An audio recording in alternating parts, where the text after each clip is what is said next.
Hi friends! Welcome back to my YouTube channel. First, I want to thank you guys so much for allowing me to hit my first 100 subscribers. It means the absolute world to me. So thank you so much for your love and support.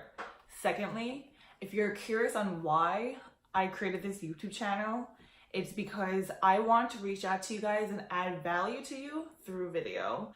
So the two topics that I am going to be rotating in my channel is going to be all about travel and self-help. And of course, if any other valuable information comes along my way, I'm going to be sharing that with you on my channel. So within the last few months, a lot of you guys have been asking me, Grace, do you work anymore? How do you travel so often? Does your job pay for your trips? Do you have a sugar daddy? How do you do it? No, I don't have a sugar daddy. I still have my job, and no, my job doesn't pay for my travels. So how do you do it? In this video, I am going to be showing you the 4 main ways that has allowed me to travel as often as I do right now. So stay tuned in.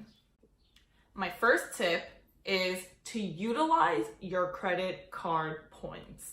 Now, I am the absolute queen when it comes to racking up points, and I'm all about that reward system. It came to a point where my friends expect me to pay for the bill, and they think it's weird whenever I don't slam my credit card down before the waiter or the waitress comes to our table. Because guess what?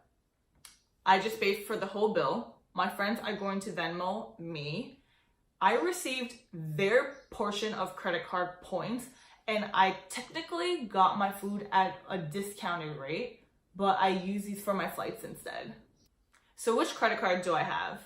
I have the Chase Sapphire Preferred card. I have been thinking about upgrading to the Reserve, but I'll get there eventually. I opened up my card after I received my first big girl paycheck. And at the time, Chase was offering 50,000 points if you spent $4,000 in the first 3 months. Now, I believe that Chase offers 60,000 points instead of the 50. So definitely want to take advantage of that. That's another 10,000 points that you could be using for travel. So I hit the $4,000 in 3 months. What did I spend my money on? I just asked my mom if I could take a few bills on the card so I could reach that threshold. Along with that, within the first year, I referred 2 of my friends and received another 30,000 points. So if you refer one person and they sign up for the credit card using your referral link, you receive a commission. So I received an additional 30,000 points. It's pretty good, right? So overall, within the first year I opened up my credit card, not only did I receive the 50,000 points, I also received an additional 30,000 points, and I probably racked up another 20,000.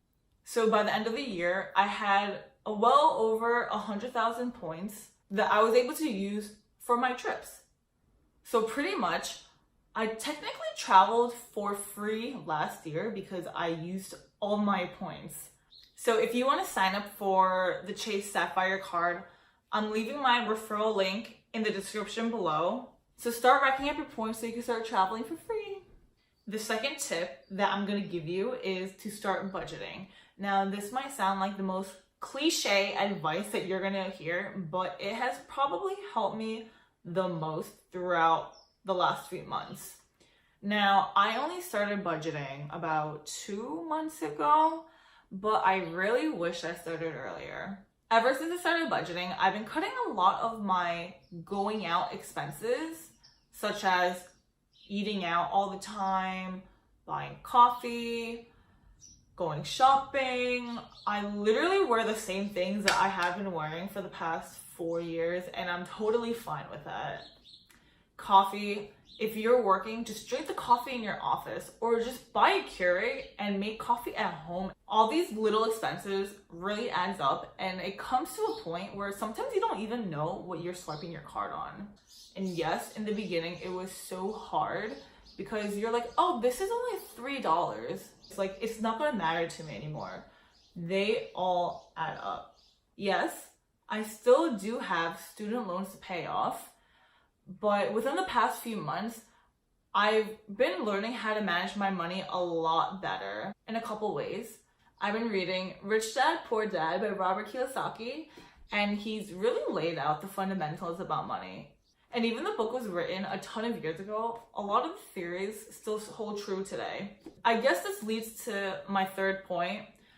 I have picked up a financial advisor, and it has probably been one of the best decisions. In the beginning, I was like, I'm young, I don't need a financial advisor. I'll worry about that later down in my life. But if you have the opportunity to, I would pick up one right now.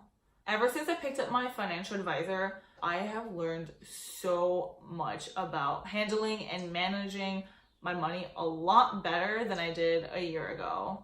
So if you're serious about managing your money, just reach out to me. My advisor does free consultations, which is the awesome part. And again, it's free.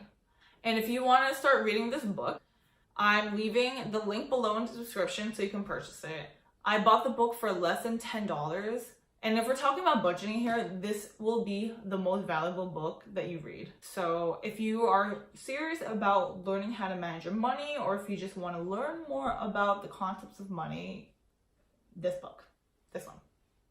The fourth and last tip I'm going to share is to search for destinations 2 weeks or 2 months out. So let me break this down for you. Whenever I travel within the country, I always find my flights around 2 weeks before the actual trip. When I went to San Diego, I bought my round trip ticket for less than $250. When I went to Texas, I found a round trip ticket for less than $250. And my theory behind this is that a lot of the airlines, they don't fill in the seats quick enough, so they just drop their prices like crazy. And that is when you snag your trips. But when I'm flying out of the country, I'll always book my flights about 2 months out. I mean, I found round trip tickets from New York to Costa Rica for less than $300.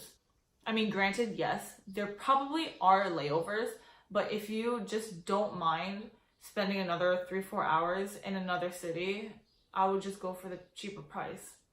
When I went to Asia, my round trip ticket was less than $600. And yes, there was a layover in China, but that was only 3 to 4 hours. And because I was on the plane for that long, it really didn't mean much. So those are my 4 tips and tricks that I have been using that allows me to travel as often as I do while having a 9-to-5 job. So if you received any type of value from this video, I hope to see you traveling more often. Tag me in your travel photos on Instagram and I'll literally shout you guys out. I want to see you guys become Miss and Miss Worldwide. And if you haven't already, slide into my DMs on Instagram, reach out to me through my blog. I really respond to everybody as long as you don't look spammy. Thank you so much, guys, for supporting me on this journey and getting this far in the video. I will see you guys in the next. Later.